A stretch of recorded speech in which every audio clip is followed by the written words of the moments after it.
In adult education, inclusivity isn't optional, it's essential. To truly reach and empower learners, we must understand who they are, where they come from, and what they value.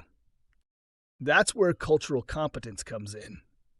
Cultural competence is the ability to understand, respect, and adapt to the diverse backgrounds, beliefs, and experiences of learners.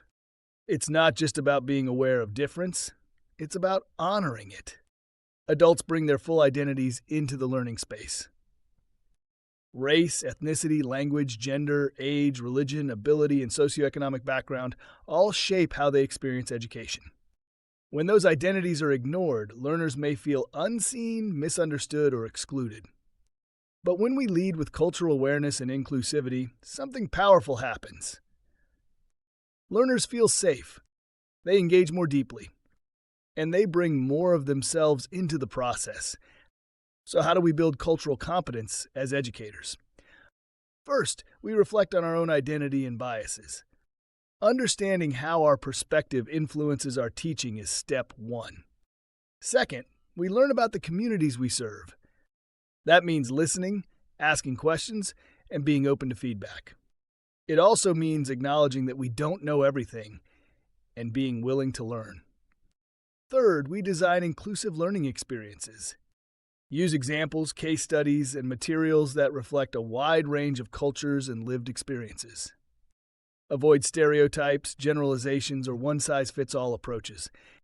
Fourth, make your content accessible. Language, visuals, and delivery should be designed with all learners in mind, including those with disabilities or language barriers. Universal design for learning principles can help. Fifth, foster open dialogue. Encourage learners to share their stories, perspectives, and insights.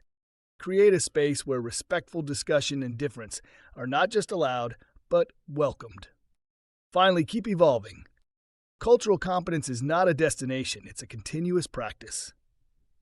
It grows through curiosity, humility, and a deep respect for people's lived experiences. When learners feel included, their confidence grows. Their engagement deepens, and the learning becomes more authentic, more powerful, and more lasting. Inclusive adult education is not just good practice, it's transformational. It recognizes that diversity isn't something to be managed, it's something to be celebrated. And when every learner feels seen, heard, and valued, we don't just improve education. We create a culture of belonging. And that's where real learning begins.